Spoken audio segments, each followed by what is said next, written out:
bring up the slides?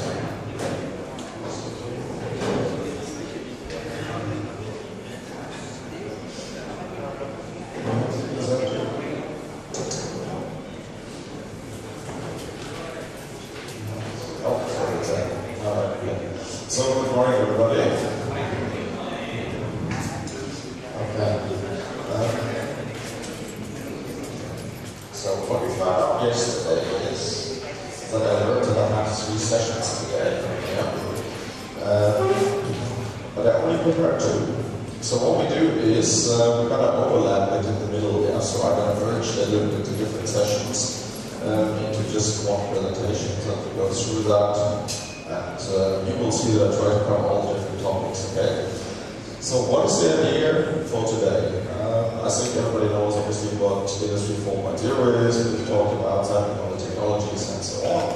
But there's something I want to emphasize on, and that is the management perspective. So we have been looking at logistics for Industry 4.0, but the question is, what is the managerial implications? What is the economic implications? And yesterday morning, we had a kind of idea that Logistics 4.0, Industry 4.0 is a game changer, right? So it's a revolution. And at the moment, we're going to say it, but what does that mean? So what does a revolution mean? And I'm going to show you that what we've seen so far as part of this technology is there will be major changes in the global trade as we know it by today. And in order to understand the major changes, I first would like to go through what we currently have today. And based on that, we can then have a look into what will change. Okay? So, what I will do is, I will talk a little bit about what we see today in international trade, what we see in freight operations. Then I will have a look at will it all change because of Logistics 4.0, and then I will also address this topic because most people, and unfortunately we saw this yesterday, we had this kind of terrorist attack. Yeah? So in the United States, you had the American shooting of people. I think we're going to have 58 dead and over 500 injured. Compared to what the risk is when it comes to the impact for economies, that is not a major incident. Because here, 4.0, if we interconnect obviously most of our activities, there's a huge risk for our global trade and for our global economy. And I'm going to show you what that means. So let's first kick off with what we basically have today. I don't know if you've seen this one before.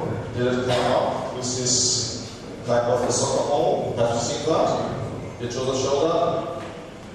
Yeah? Okay, so you see this one here? Yeah? Obviously, just a simple product. You can, by the way, use this also with a tennis ball. Yeah? Even for this most simplest product, you're going to have international trade. So all the different components go through that. You're going to see you need to ship it, you're going to need to fly that. You maybe have the design here. You have all the different countries where you have different components from. And it's just for the most simplistic product. So now think about the car. Yeah? So we today are dependent on all the different countries. And there is no other example than, for example, the automotive industry. And to give you one example when it comes to risk management, a couple of years ago, we can't see this on the map, but here is Iceland. And there was a volcano. Yeah? And the volcano erupted, and basically we had to shut down all our airports in Europe, south until Milano, so that's in the north of Italy. And we had to shut down it for 1 week. And that is exactly the time our economy can survive without any major impacts. It's 1 week. So if it is longer, if it is 10 days, if it is 40 days, then we immediately will have an impact that means a decrease in our GDP. We will see that. So if our automotive factories shut down 1 production plants for 1 or 2 days. But it was okay, they could recover. But so this is how interdependent we are from this kind of globalization activity. So, when we now look into, does it come up? Okay, so when we now look into the GDP development,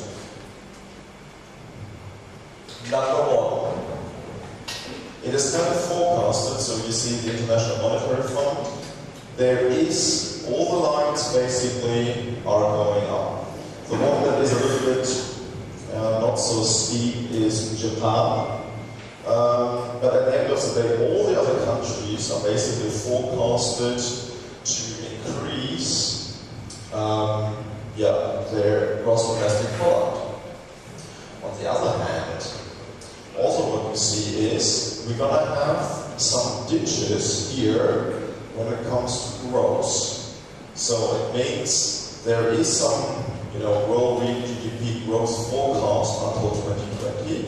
We see that we still have a forecast of roughly 3.5% at global average. So, and everybody knows that how fast China is growing, then you see that this average number is not extremely high, number one. Number two is it flattens out. So normally, for any kind of an economic point of view, what we need is we're going to need a consistent economic growth. And if it is consistent with 4% in every country, it would be super. We wouldn't have any problem. But unfortunately, it's not. So that's just the average number. It is too low compared to what we've seen in the past.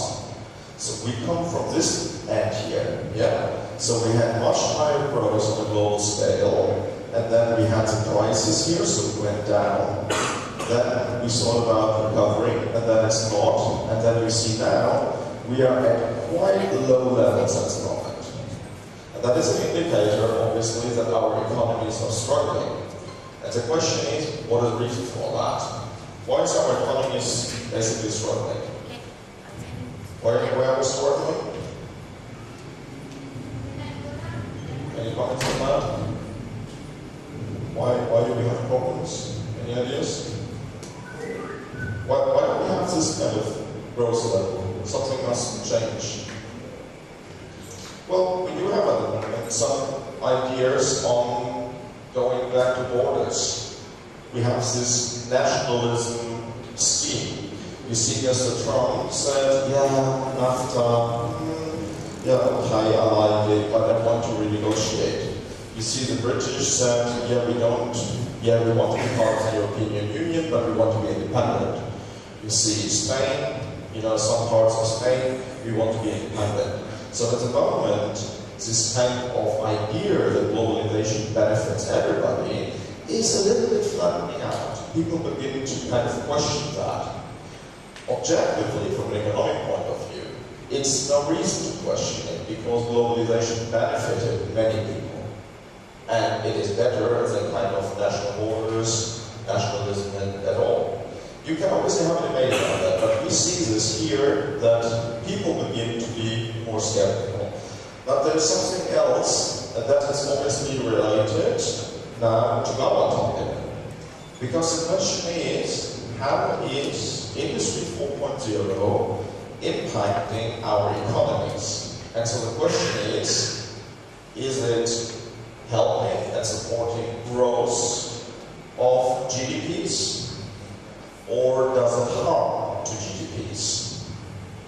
Well, we don't know yet. That is something we need to find out. But there are some indicators. And when it comes to efficiency, productivity, which has been one of the key indicators for success of organizations, then the answer will be yes. Smart technology will increase productivity, there's no doubt about that. So from that perspective, it would be super. On the other hand, we also learned yesterday that one of the key objectives of Industry 4.0 is to take out the human element. So, I say that again, the element of humans shall be taken out of our production processes, of our any kind of process we do. So what do you think that implication will be for the labor market?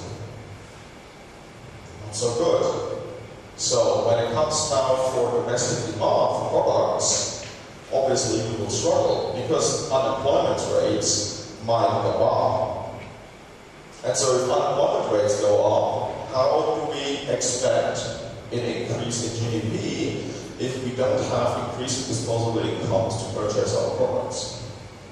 So this is the trade-off at the moment we have. From a supplier perspective, smart technologies, Industry 4.0 is a nice idea.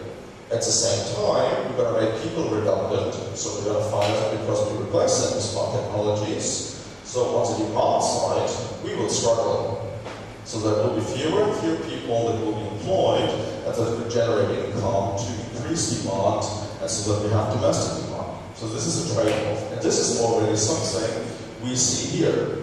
So there's two sides of that. And then there's also two sides of that, and we will talk about it in a minute, when it comes to the logistics element. So at the moment, what we see is, number one, yes, we do still have growth, but the increase in growth is basically flattening out. And for a society, for the concept of globalization, at the moment, the average growth here is too low. So we have to question our system, our kind of capitalism mixed with national support and boundary system, whatever it is, that will not sustain in the future. We won't have that as we have today in the next 20 years. That's for sure. It will not work. I don't have a solution to that, by the way. Yeah, so this is what where the fight is at the moment. Yeah, so we're going to see different kind of governments that obviously understand the problem, and what they do is they try to protect their economies because they fear to say, hang on a minute, if this will be a problem, we're going to need to be the winning country. We're going to have to keep it in our countries, and this is obviously accelerating the effect. So what we see here is the same, but we have two graphics. We have merchandise trade, this is the blue ones, and then we have trade and commercial services. And I think this is also nothing new.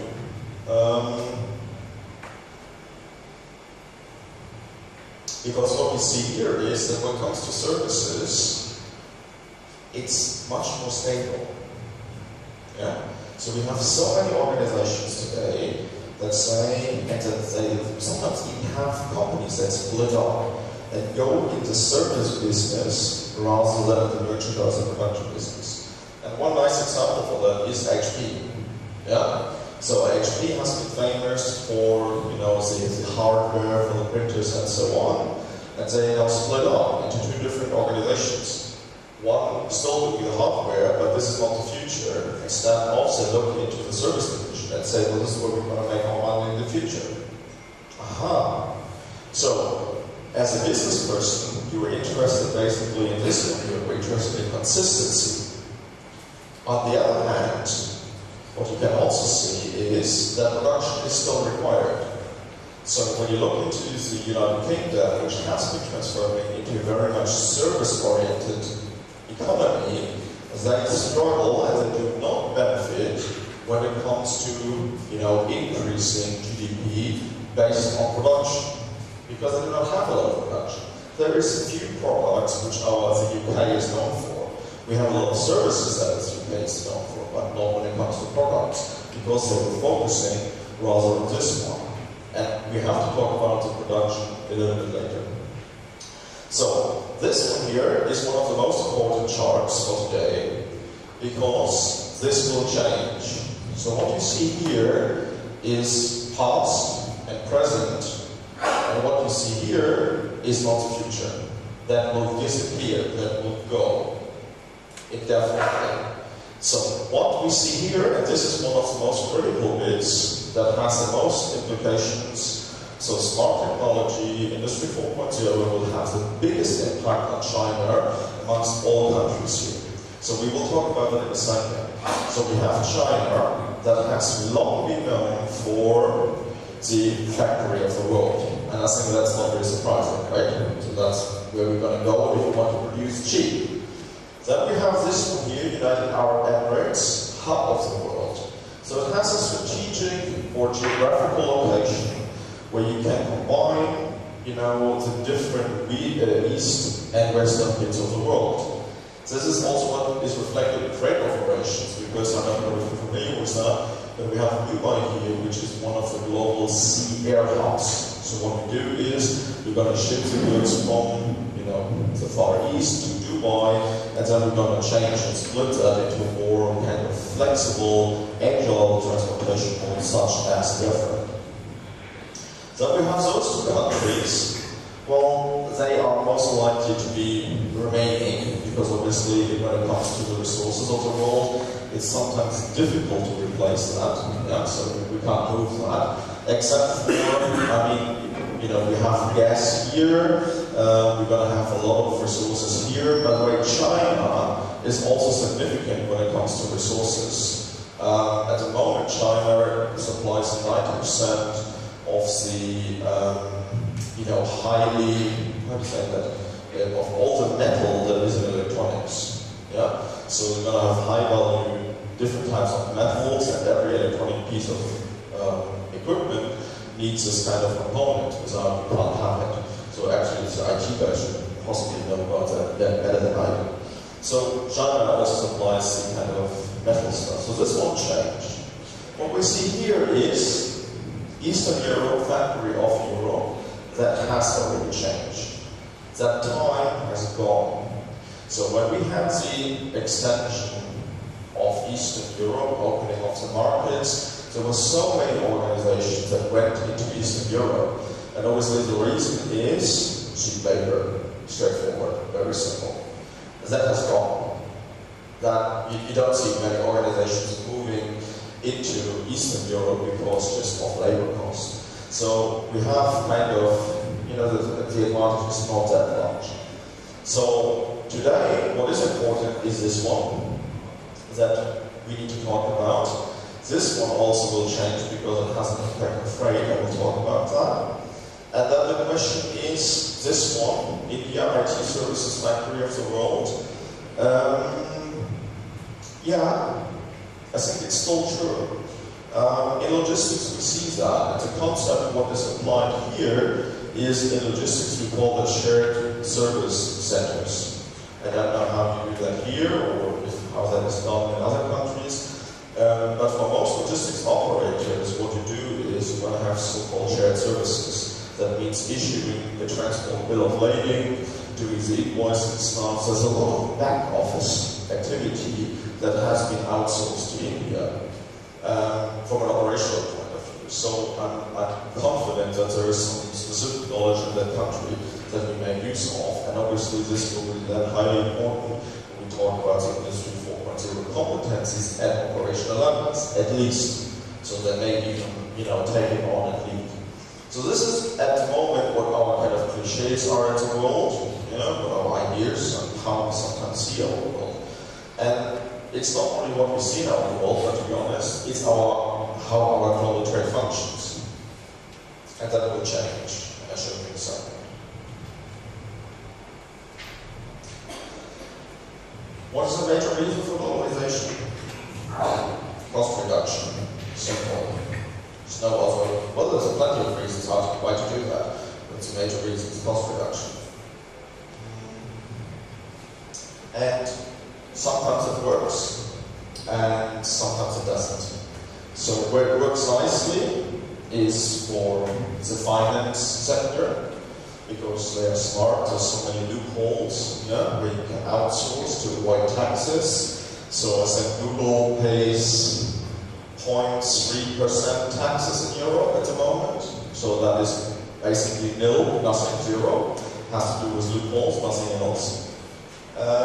But it can also go horribly wrong. So German manufacturers suffered heavily when the Chinese market was opened because our intellectual skills were super, our intercultural skills were terrible. Because what happened was you had the German engineer, age 55, so supervisor for operations, and very skilled and very good in mechanical engineering, now was sent to China and said, well, can you please oversee our production in China? And so he went in and said, well, here I am, yeah. So then you kind of try to have the same habit and be, speak in the same language as you spoke in Germany, trying to tell the local workers this is how you have to work. And then it's kind of a little bit of a misunderstanding. So whereas in Germany engineers thought about a tenth of a millimeter, the Chinese workers at the time were happy with a centimeter. And that didn't work. So many German medium-sized companies lost so much money and they had to retreat from the market. If we have that example in mind, then we are old-fashioned, because obviously China has developed over the last 20 years. That's not what we see in China today. Yeah? This is gone, obviously. They have developed massively. Nevertheless, still globalization leads to what you can see here, transportation and communication costs. 100 is the index, and what you can see here, it normally goes consistently down. You see sea freight, 1990, had a little bit of going up. Well, this is exactly at the time when the markets were opened. So the question is, what's happening in the future? Is it going up? Is it going down? Because of Industry 4.0? Where is it developing? Any ideas? Do you think air freight costs will go up or air freight costs will go down for the next 20 years or 10 years maybe? It's going down? I'm not so sure. Logically, you should be right. In reality, I'm not so sure. I'm not so sure. And I'm just having some thoughts and I will give you answers to that, because there are some answers to it. What could be the reason why it might go up? Any ideas? Yes, please? Fuel cost. Fuel cost. Okay, fuel cost. Something else? Well, I do not believe that it's fuel cost, but okay, can be, obviously I don't know. Oh, security. Yes, it can make it a little bit more expensive. We'll talk about insurance in a second. Yes, okay, can be. Anything else? Operating costs. Huh? Operating costs. Okay, operating cost? I don't think so. In my opinion, it's a question of supply and demand. And this is why we talk about that, because Industry 4.0 will result in a shift of supply and demand. And as a result of a shift in supply and demand, we will have implications on transportation costs. So bearing that in mind, I come back to that sentence or to my kind of proposition, hypothesis, whatever you call it, in a couple of slides. Yeah? So my argument is, I don't think it will, yes, maybe for the next couple of years it might go down, but eventually I think it has to go on because there are huge shifts in demand, and I will bring the argument forward. So, what we see here, I think, is the same. Globalization will lead to further increase in transport. This is what we have. Don't believe that. Do not believe it to that extent. Because this graphic was made before we kind of see the acceleration of Industry 4.0. All those graphics we see, I think, underline one fundamental error, and that is our brain is not capable of thinking exponentially. We can't do it. We think gradually. Yeah, so we think, okay, last year it went up by 1%, this year it went up by 1%, so also next year it has to go up by 1%. We can hardly imagine going up exponentially. And this is where the problem, for example, in climate change lies. Yeah? So everybody sort of thinks, yeah, it is bad, but we still have time to deal with it. No, we don't, because if you reach the tipping point, we can't turn it back because, the impact will be at an exponential curve. And so my argument here is that at the moment, we also think that this curve has no implications or is not affected by Industry 4.0. So I would argue and agree, if we do not have the game changer, if we do not have the Industry 4.0, fine, agree with it. But now, yesterday we learned Industry 4.0 is that massive tool that will change significantly the world. There's a revolution. So, show me one graphic that has been stable, whereas in the middle you had a revolution. Won't find it. And so this one here, do not believe it. It's not going to happen.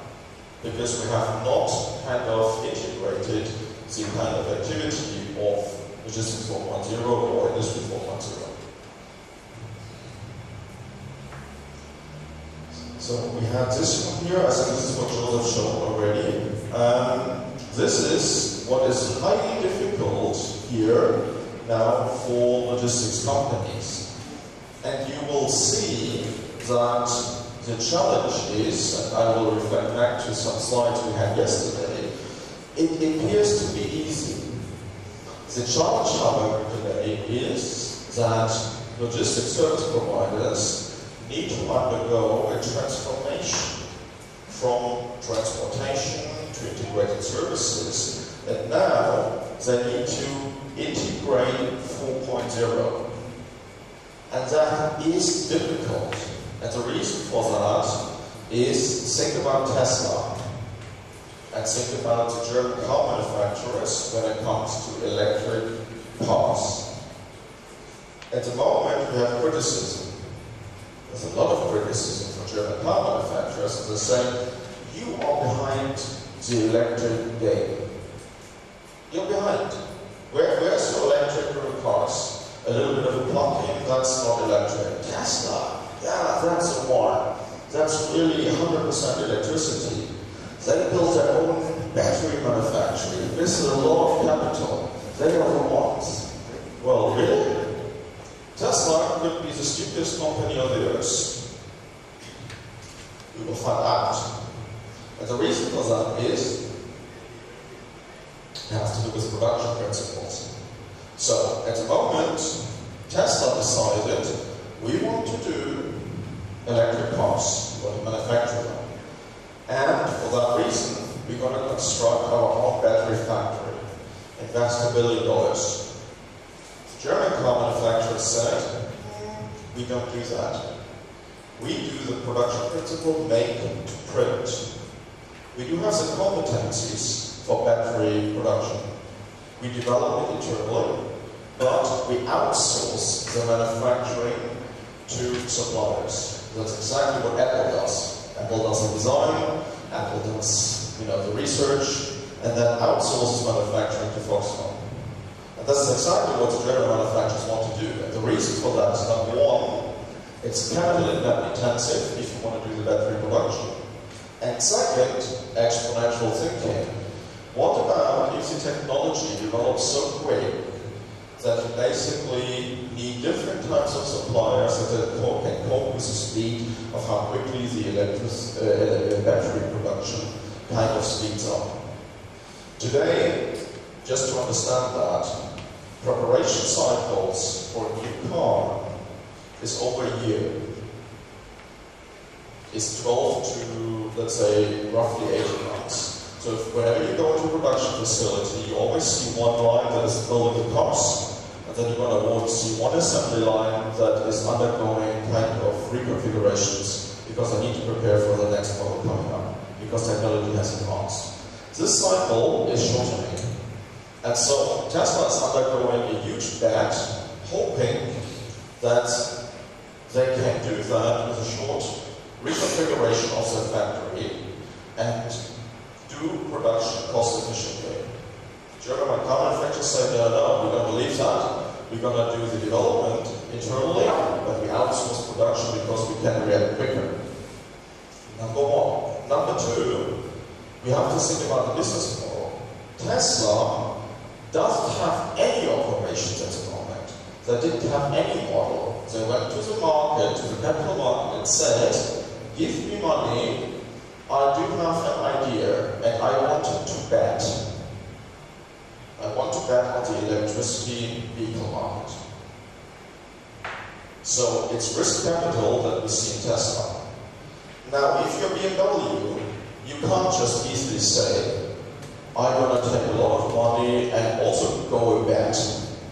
No, you're going to have to, sell your current cars. You're going to have to maintain them. You're going to have to improve your current models. So that means you do not have the freedom as somebody, that is completely free and has a different business model. So why am I telling that? Because it's the same here. What we see is now we see ourselves on stage and say, logistics service providers, anybody in logistics, yeah, you must become also the leaders in logistics 4.0. You must digitalize. You must create the knowledge for industry 4.0. And then we always say it like, it doesn't cost anything. Well, it costs a lot. So, if we now think about the margins of logistics service providers, where on earth do we get the money from to do that? Where do we get it from? If you go to the capital market and say, hey, I'm going to have a fancy idea, then you will collect money, but everybody knows it's a kind of capital venture. It's a risky business. And that's okay, everybody accepts that. If you run a 22 billion turnover organization, you can't say, okay, for the next 3 years, our profits will decrease because we need to invest heavily into logistics and industry 4.0. Do you think the shareholder values were like that? I don't think so. So that means, when we talk about this one, we never really understand that we need business models, we need business cases. You cannot go to a CEO of that organization and say, I need $1 million, I need $1 billion, but I can't tell you exactly what I need it for. It has something to do with Industry 4.0. You won't get a penny for that. So it's difficult for logistics organizations, and if you're going to have an executive and you tell them, give me €1 million of dollars because I want to purchase 10 trucks, and here is my return on investment calculation, straightforward, money released. Give me 10 million euros for logistics 4.0, I do something with digitalization, I do an app, etc. And then the question, when do I get the money back? I don't know. Well, fingers crossed, good luck. You won't never get it. So this bit here logically makes sense. In reality, logistics companies have trouble to do that because they don't know how much money can we invest and what will be our return on investment. And unlike pharmaceutical organizations, unlike the automotive industry, margins are low, very slim. So you can't go with kind of, you're going to take some money of our profits and risk it, like others. It's not going to happen. So this is where we struggle at the moment, having it that way. On the other hand, I don't know if you see this chart. You see key logistics trends, network economy, global complexity are one of the key trends. And that has nothing else than interconnectivity. So, technological capabilities, all those kind of three are just different words for this type of Industry 4.0 stuff. Because it's exactly what you get with Industry 4.0. You interact with the economies, you do that kind of at a complex level, because otherwise it would be easy, we didn't need it, and you do that with technological support. And obviously logistics organizations understand that this kind of is the future. So it is one of the major trends. Whereas yesterday we were talking about sustainability, yeah? Not so important, yeah? Cultural changes, well, not so We have identified it. And so we should have been better. Because there's also one task. It says logistics service providers. And there has always been the debate about what is a logistics service provider? Is it proactive or is it reactive? Why do we need logistics service providers? If we downgrade logistics service provider to just deliver something and we're going to tell them what to do, then they should not worry about that. Because all what we see here is then developed by customers. So, industry, retail business, they will take over this one, develop it, go to logistics service providers and say, this is what you need to do. If they are proactive, if they want to offer a service to the customers, the latest service, they're going to have to do this one here themselves, and they need to go to the customers and say, well, we are the ones that have the following recommendation to you. We are ahead of the game. And again, it costs money. And so this is where it has already huge implications on the future, because I can tell you what is happening. The big organizations, big global logistics service providers, they have maybe the capabilities to do that. They will survive. Local transportation might be something we cannot get rid of at the moment, and maybe not in the next 10 or 20 years. So they will also survive. Those in the middle, they will be squeezed out. Medium-sized freight forwarders, medium-sized logistics companies will disappear over the next 20 to 30 years. And for a very easy reason. They do not have the financial power, basically, to create services to their customers. And customers are not going to wait for that. They are not big enough. At the moment, if we talk about global complexity, we don't have the money to play in all the different markets. So the ones that are too small either have to merge, get bigger, or they will disappear. Very straightforward. There's no other chance. Okay? Because of the pressure on the technology part.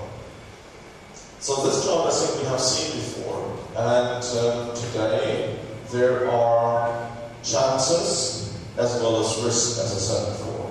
So the chances are certainly here in this area. And this is now where the critical part is, because we have seen that in the past. So we have developed from simple transportation where competition is strong. So, getting goods from A to B, how can you differentiate? You can't do that. Yeah, it's just price. Trucking, A to B, price. Simple. This is why we have developed this third party, fourth party idea.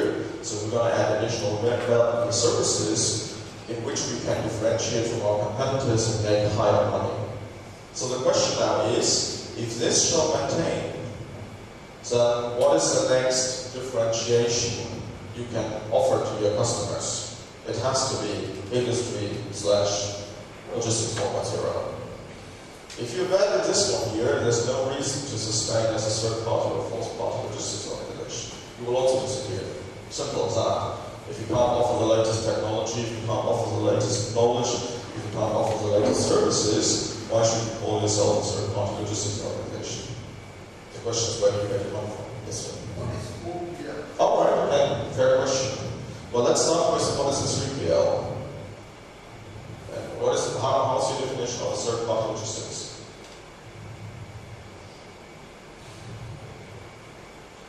Nobody speaking to me. Excellent. Yes.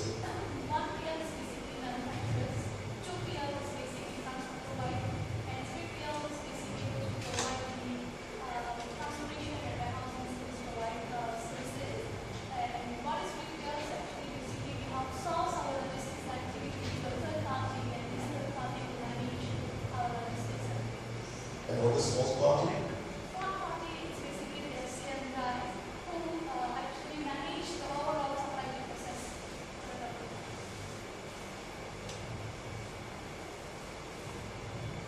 I don't seem convinced. Okay, somebody else maybe adding to that? I mean, there must be some news on what is 3PL and 4PL maybe. Come on, guys. There is no right or wrong, that's a good thing. Somebody must have some ideas of what a third-party logistics company is. Okay. Well, first of all, I disagree with first party. Normally, I think what we do is first party is transportation. Yeah, so it's straightforward. You can get it trucking, yeah. It's freight operations, you can do that either internally in an organization or it can be offered by a professional freight trucking organization. Second party is straightforward. It's organization of transportation, yeah, organization of warehousing, nothing else, and you are paid as a freight forwarder for the organizational part. Sometimes you even carry out the transportation, so you do first party and second party activities. The third party, this is now the, I think, very important bit, because number one, when it comes to freight operations, this is what you will find in your legal requirements in Malaysia. You find it in Germany, you find it in France. When it comes to freight forwarding, you will have something here in your legal books that says this is freight forwarding. When it comes to third party, this is a problem because there's no global definition for third party logistics. So when you go and try to find logistics in your legal books, you won't find it. So it's not legally defined. You're going to struggle with that. So the difference, number one, is third-party logistics are the logistics service providers that do, number one, freight, that do organizational transport, but that also do the kind of value-added services, so non-transport or non-freight related activities. So professional warehouses, yeah, that do the kind of value-added services like pre-assembly, yeah, for car manufacturers and so on. And the fourth one, the fourth party logistics is, so I sort of agree, yes, it is a supply chain function, but the idea of the fourth party logistics is that you are asset free. So that means you do not have any kind of logistics equipment, but you just have an office. And so that means we are the most, let's say, logistics experts globally, logistics experts. We're going to go to an organization, to our customer, and tell them, hey, we don't have any assets, but we have the best ones and we would like to manage your supply chain. And in order to do so, we subcontract third-party logistics, freight forwarders, transportation, trucking, in order to carry out the activities. And the idea is because you are asset-free, because you don't have any on warehouse, because you don't have money on truck, you will always pick the most suitable one. So in some areas you pick logistics service company A, and others you're going to pick service logistics company B. So you always pick the best one. Okay, so that's the idea. Do we find that in reality? Do we have a number of fourth-party logistics service providers? Who says yes? Hands up.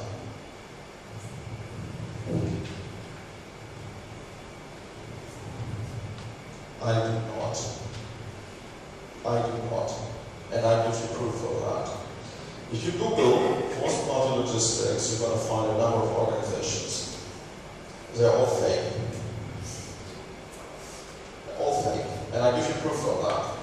Because the question is, how do fourth-party logistics organizations emerge?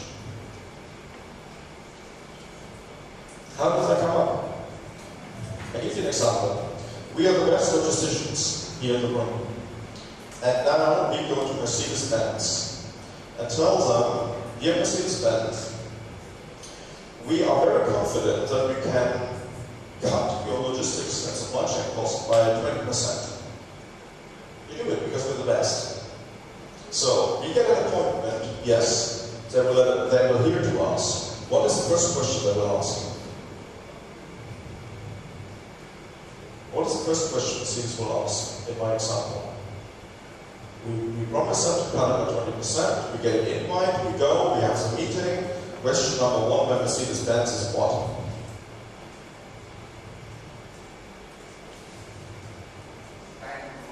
No. They're not interested in that later. What is the first question? There's only one logical first question. 100%. What is that? I know it's early in the morning, but trust me, it is as early as it is there. Yeah. They ask for a reference because they will not be stupid and give the whole supply chain activity to us because just we claim to be the best. They will ask, where have you done that? Have you proved that? And we don't. Because everywhere we go, we struggle. Nobody gives us business because we just claim the best. We can't start. Because we don't have evidence. We cannot start. That's number one. Number two is how sometimes have so-called 4PL started. Well, they started with smaller organizations. But now think from a business perspective to it. When do you kind of use a force-party logistics? You use it to manage complexity. Because you need to pay the force-party logistics. They will not do it for free. So if you're going to have to pay them $1 million for the services, they necessarily need to cut cost in the current supply network by at least $1 million. So they need to pay themselves, otherwise I make a loss. So if I have inefficiencies in my supply network, I have to pay $1 million, and they only save me 500,000, I should not do that. Because I have increased efficiency, but still make a loss of $500,000. So it doesn't make sense. So in order to have a chance for force-party logistics to pay yourself, you need a complex supply network to have opportunities for improvement and save money. No complexity equals no need for force-party logistics because there's no opportunity to make them pay themselves. It doesn't work. So what we find is, most of the time, they are not 4PL service providers, they are consultancies. And the evidence for that is one element of force-party logistics is one contact idea, or even one contract idea. So that is, I have my customers, and I have a contract as a force-party logistics. And then I'm going to subcontract into different 3PLs. So there will be a contract between 4PL and 3PL. In reality, whenever you Google it, it's not the case. Sentences, for example, start like, together with our customer, we have managed to reduce supply chain costs by 5%. And then when you check, it is still the customer that has a contract with the 3PL. So it is a consultancy, that's fine, that's super. They manage together with the customer to cut, but not a 4PL. Supply chain means you also constrain purchasing or also sourcing. Yes, both. Yeah, but you can limit that, so you can even sometimes, you could also use a 4PL for the kind of inbound logistics or sourcing part. But it still, the element is most of the time it's not. It's a consultancy because the contract will be between the supplier and the customer. If it should be 4PL, it should be contract between the supplier and the 4PL. And that's not happening in reality because nobody gives it to them. It's not happening very often. The only case where it happens is if you're going to have a 100% subsidiary from a large organization. Like General Motors has its own force-party logistics, which is called Vector.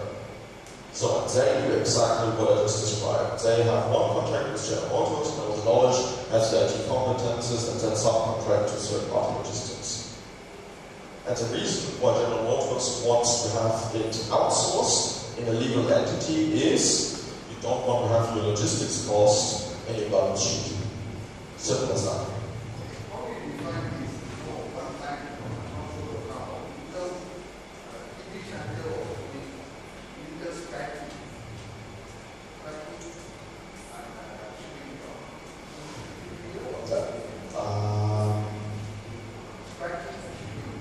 Well, it's definitely not a 4PL, 100%. Yeah, it doesn't matter. It's not a 4PL. It's some 3PL. It's just a logistics activity. I mean, I don't think it's either or. It's just a logistics activity bundled in a different legal entity. Yeah, it won't make it better. it remains just a logistics activity. I don't think it's a 3PL because it's not offered to different customers. It's just logistics, processes, activities bundled in one organization exclusively for Intel. So it's neither 3PL nor 4PL. Sorry. Why do they do that? It's getting out of the balance sheet. And second reason, just on a side note, why do you bundle it in a different organization normally? I don't know how that is here, but normally it's for labor cost. Because the logistics labor costs are cheaper than in, for example, the Intel organization. And if you're going to separate it legally, you can have different kind of legal labor costs. This is normally the reason why they do it. Okay? So here is what we see here is basically the need for, we need this kind of knowledge, create knowledge about Industry 4.0. Maybe some of you have seen this one here. It's very famous, even though it is by KPMG, but it is based on the Fisher model. Yeah? So you're going to have agile and efficient supply chains and responsive supply chains. And I can tell you again, this is old. Yeah? This is what we see today, but I give you later the academic position and the practical examples of how we do that. So at the moment we deal with low supply uncertainty, high supply uncertainty, and demand uncertainty. So we look into uncertainties. Number one is, I think we have some different risk management here. So what is the definition of risk and what is uncertainty? First of all, how do we define that? What is the definition of risk? Mathematical formula for risk. Oh, I don't think it's a formula, it's an equation. What is risk?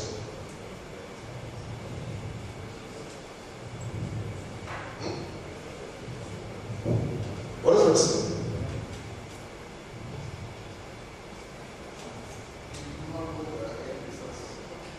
Well, risk is probability times impact. Yeah? So there is a chance that something is happening, and then you look into the outcome. Yeah? There's a probability times impact. When we talk about uncertainty, it means that we cannot calculate either or. So in our daily speaking, we use the term risk wrongly, because it actually means you can calculate probability and you can calculate the impacts. In reality, you can't. You should talk about uncertainty, because you say if the probability is high, or low, or medium. Yeah, that's not a calculation. So uncertainty basically refers to, we have kind of a probability which we cannot calculate, that the supply, so the impact, will either be high or low. This is what it says. Yeah? And the same obviously when it comes to demand. So what you see here is if you have low uncertainty and low uncertainty demand as well as supply, you have to be focusing on efficiency. If uncertainty in supply and uncertainty in demand is high, you try to be as agile as ever. And I'll show you an example later on how this one here is basically overcome. This is basically old because of smart technologies. And I show you an example of how this one is not needed anymore because of smart technologies. But if smart technologies are failing, we are in the most trouble we can ever get. And I'll show you a practical example for that. So this has been the example for so many years. I mean, this is a key idea of what we try to achieve. I think this one will sustain, by the way. This one will sustain. This one will, I wouldn't say disappear, but together with supply here and demand uncertainty, I think those will all disappear. And the reason for that is you can already see it. Smart technology, we had the example of maintenance, right? If we have smart technology, what we take out of this box is uncertainty, because we will increase our lead time. What does it mean? Today, you're going to have no idea when you need to maintain something. So there is uncertainty. And you need to be on standby if you have a short lead time.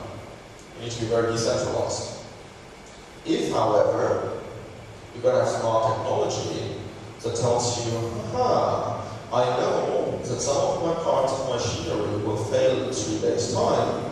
There's no uncertainty anymore. You take it out. Because now you have increased your lead time by 3 days. Okay? So there's no need for being decentralized or being flexible, because now you need to advance before something fails. Super.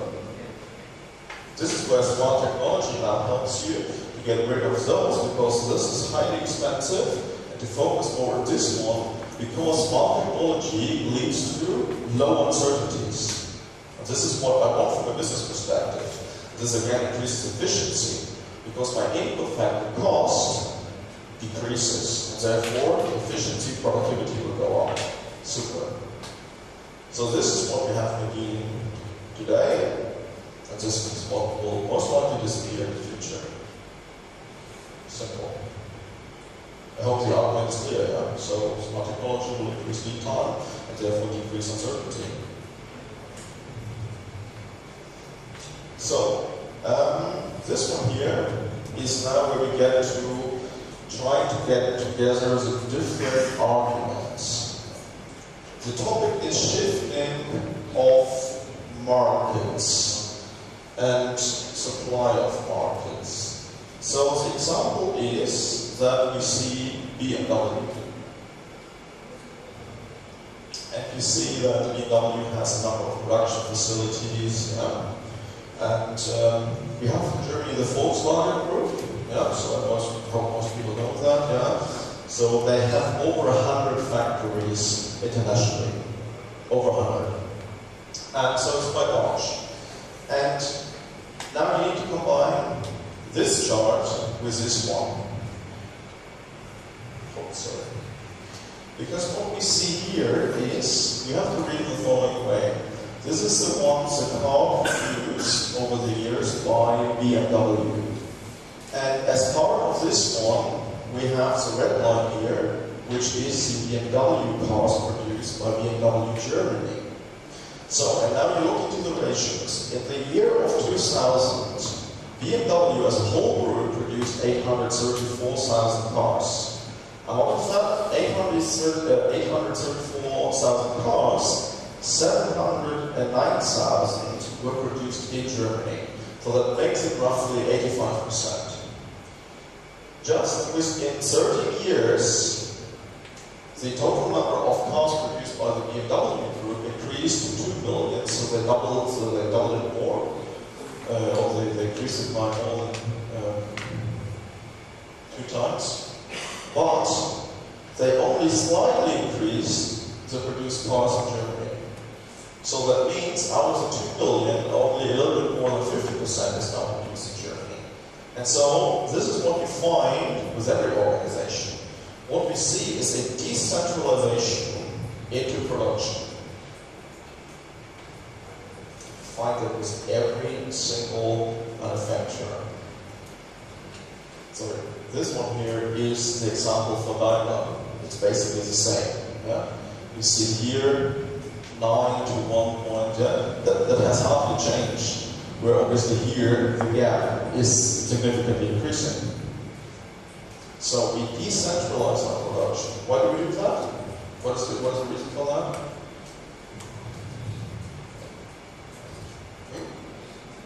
Why do we decentralize production? Labor cost? Yeah, labor cost, okay. Definitely closer to the market. And there's one other argument. Highly important. Population? No. Well, think about it from a business perspective. Anybody? Say it. Raw materials? Yeah. No, not convinced. Huh? Oh, yeah, the risk is spread. Okay. Well, number one is sometimes you don't have an option. I mean, I don't know how it works here in Malaysia, but if you import cars and don't have an assembly line, then you're going to have to pay some duties. Yeah, so if you're going to apply the principle of completely knocked down or semi-knocked down, so that means you're going to manufacture in Germany, disassemble the car, ship it here, assemble it back, then it is duty-free. If you're going to import the whole car, you're going to have to pay duties. So local governments basically force car manufacturers to create jobs here and assemble the final product. Yeah, it's very common. We see that in Russia, we see it in a number of countries. But there's one other argument. Because we have Mercedes and BMW, BMW was sweating a little bit because they invested $1 billion US into a new production plant into Mexico.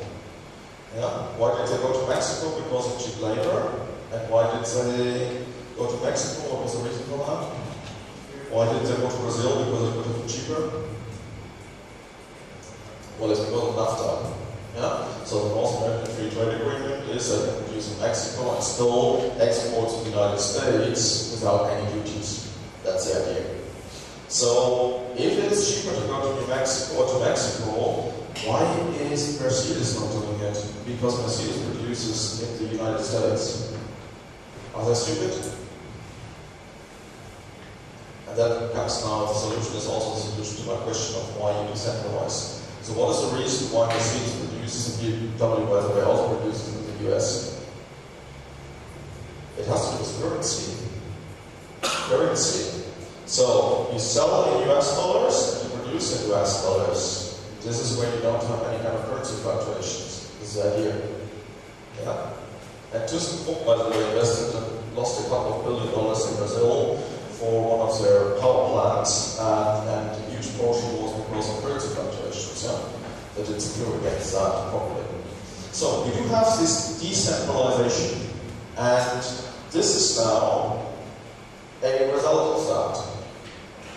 Because we need to understand, whenever we talk about logistics, whenever we talk about supply chain management, whenever we talk about transportation, whatever, there is something specific about our services and our market that is completely different from any other market. And that has to do with supply and demand. If you're a retailer and your sales are not doing very well, what you can do is you can get a discount on your butter, on your goods, and then you hope to sell more. You're going to get customers in. You know, you discount your bottle, you discount your drinks, and then customers will consume more. Super. If we now think about logistics, that's not going to work. So if you as a customer come to me and say, I need a freight container, a 40-foot container, because I sold machinery to Brazil, then I cannot say, yeah, that's super, but I give you a second container with a 50% discount. Well, that's super, you pay it for free, it's not needed. So we are obviously dependent on this kind of primary demand. So whenever you offer any logistics services, you know, we cannot influence and we cannot grow our market for freight. It's impossible. It is based on what is internationally sold on the primary market. And so as we see this more internationalization, this is what the result is. Super. From a freight perspective, it's the best we can have because this is where we earn money. So this is where Krele earns its most significant margin because it's global number one in ocean sea freight. There's no other one where, other than Krele that freight forward more containers globally. I think it's also number 2 or 3 in air freight. And this is what we have today. This will disappear. It's not going to maintain. And this is because of Industry 4.0. And I can explain to you, I'm just looking at my watch, okay? So obviously what we see is, this is a major trade lane here. So that's basically Asia and Europe. Then we have Europe, US, and then obviously we have Asia to the US. Right? It's 3 major trade lanes.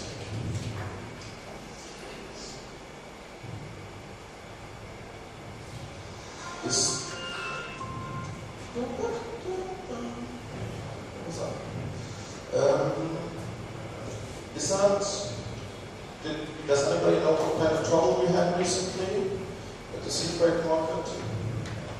Anybody knows that there were some slight problems?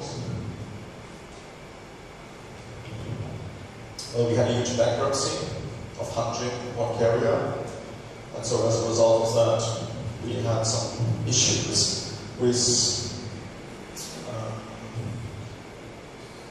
locked freight. So Hanjin was one of the major carriers, and Samsung had some problems at the time. Samsung had some problems with its, what was it, Galaxy Note 7? I don't know, what was the one you couldn't get into the airplanes because it exploded, yeah? So that was at the time. And that Hanjin went bankrupt. So it was a South Korean carrier. It has been basically dead for the last 10 years, because it had so many liabilities that it couldn't survive anyway. But then it failed, and so it sort of went bankrupt. As a result of that, what happened? What do you think happened? Well, we had a little bit of, we couldn't really deliver our containers. Because as a result of the bankruptcy, the Hanjin government ordered its vessel captains to stay on sea. Because if they would have gone into the ports, the entire vessel would have been confiscated. I'm not joking. So now, you are Samsung, and you say, oh, it's mid of the year, and the Christmas period is approaching fast. And all the other, manufacturers in the Far East had a lot of electronic goods on the containers to the United States, and they couldn't get it off. So, what I want to say is, any idea of how many million US dollars or billion US dollars we had locked on the only Hanjin Ocean vessels? It was below 12 billion US dollars worth of goods on only the Hanjin vessels, which we could not access. Okay? So, now you tell me, because of Industry 4.0, we're going to interconnect stronger. Well, I hope nobody will ever pull the plug, because then we end up in disaster. Because now, if you're going to have a major incident as a result of interconnected activities, then you will lay down the whole system. I mean, I'm going a little bit ahead of that, but you need to understand that we had just one of the major crises, I think 4 weeks ago, and I think nobody realized ever.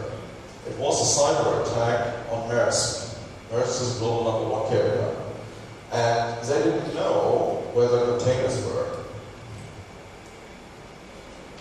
So I'm not giving advice to terrorists, but flying airplanes into buildings is not a good idea anyway.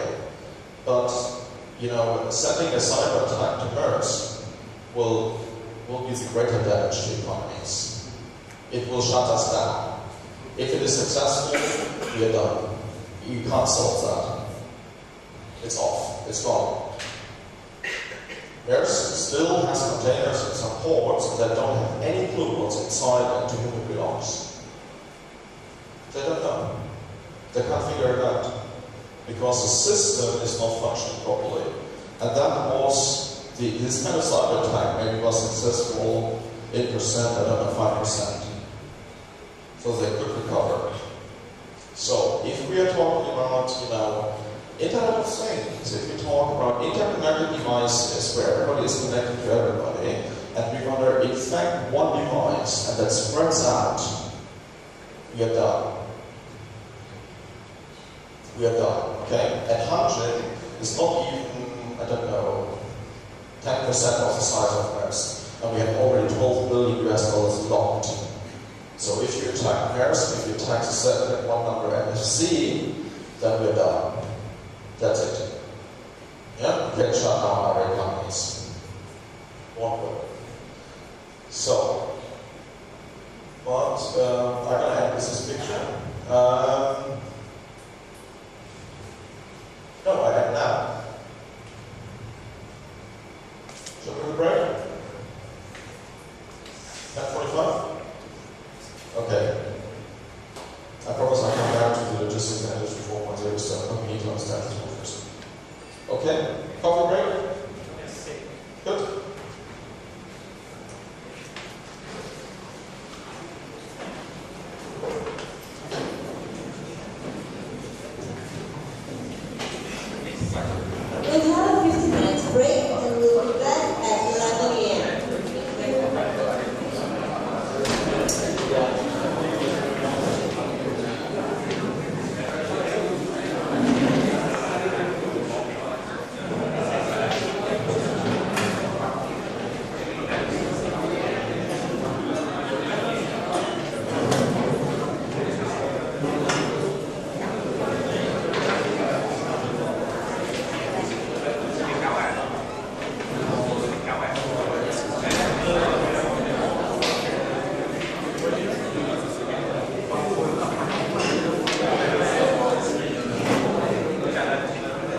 Trời thế.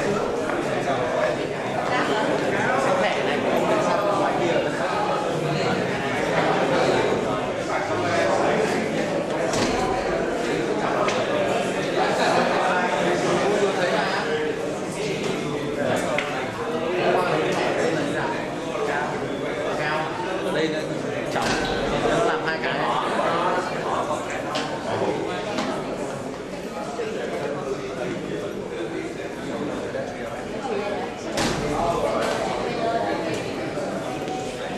So the problem with this We just this turn. turn, because why it's beaming to the beam. So that's where it heats back to the beam And it echo. sounds echo. Yeah. So what we need to do, we have to put it over here and face it downwards. Yes. Then people can get. But as a short solution,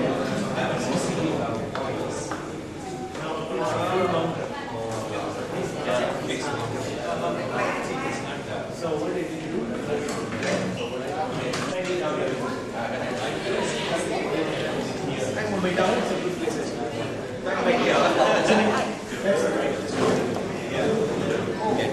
hi, how are you?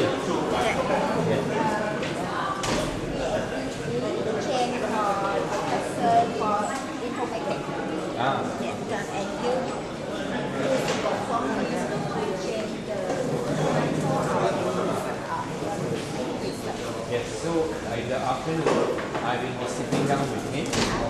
about 1 o'clock Two is 2 o'clock. We all go up, and then in my office, 5 o'clock. Yeah. Hello. So I will see all of you all at the afternoon. Okay. Afternoon session. Okay. Yeah. It's my office. I'm thinking about so you can lunch. I don't know. I think take care. Okay. But I will see how. The three forms. Yeah. The three forms for the PhD. I've spoken to Dr. Janaka. So no problem there.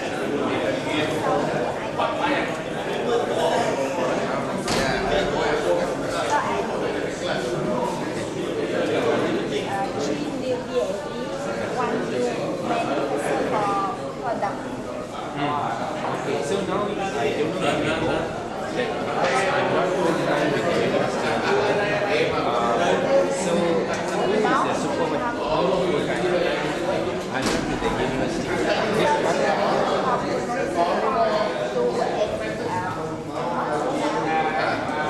I'm not connected full time to the university, but for supervision, Krele I can still continue some supervision.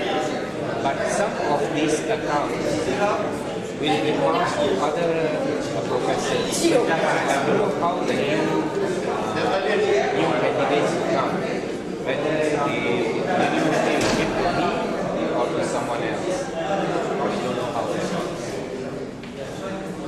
Because now the position is, I have a company called Harvey and Associates.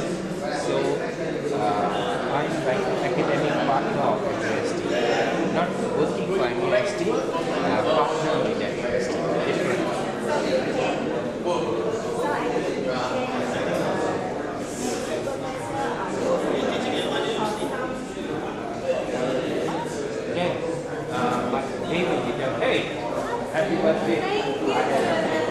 Thank you so much. Present will come later.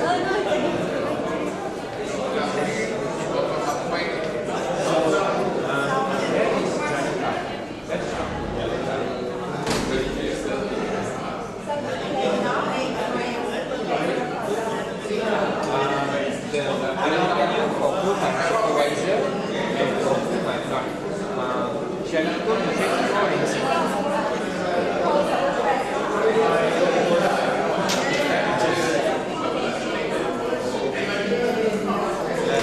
Actually, the supervisor will now be nominated by the university.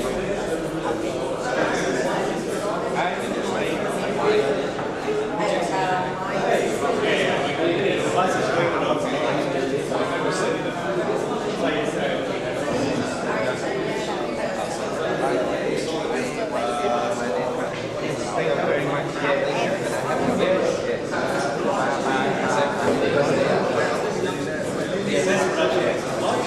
This is my new name card.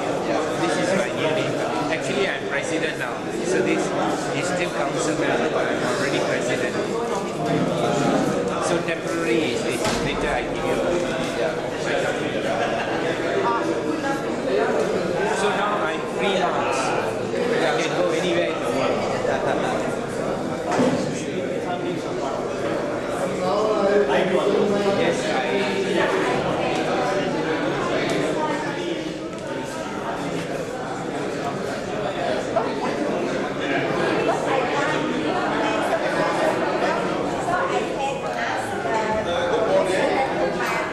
Yes, okay, so maybe later if you have time, please talk to your friend. And I will have to work with his decision. He's making the right decision. He's still my chief. Yes.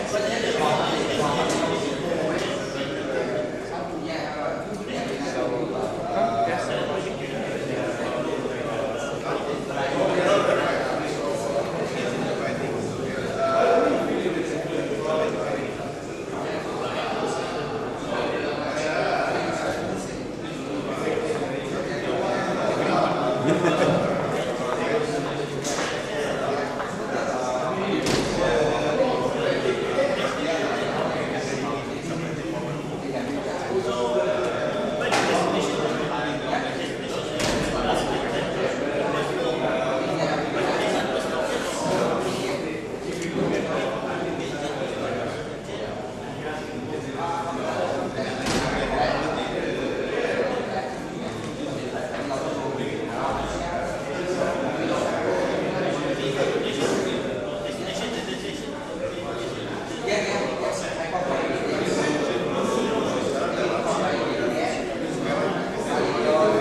mixturing.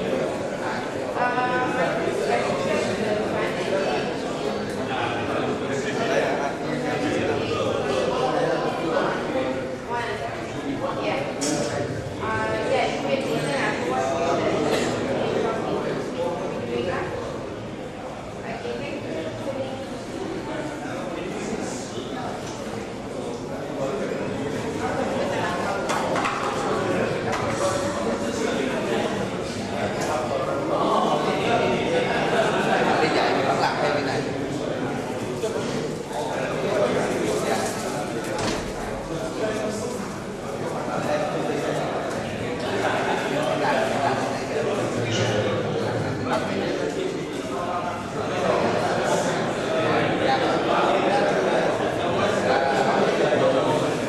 When do you need to go?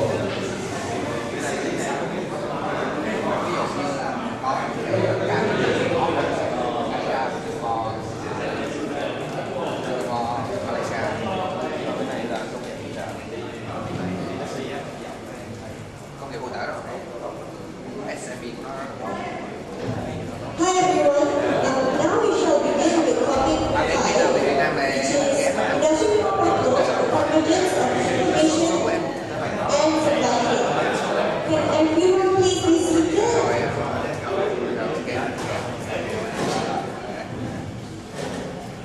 Thank you.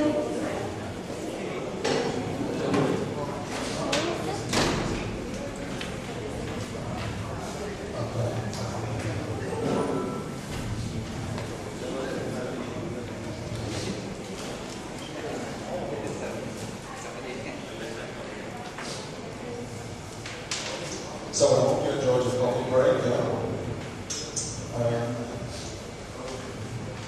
I want to mention quickly this one here, at least for those who are not aware of it. This is already old. Yeah? So we're going to have today 22,000 TU vessels. So what is a TU? 20 equivalent food containers. Yeah? So it's the maximum capacity we have.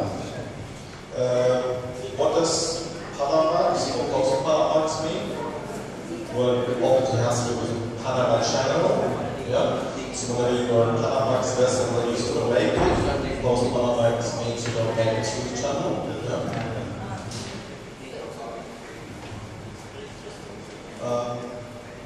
Why do we have getting bigger with the ocean vessels?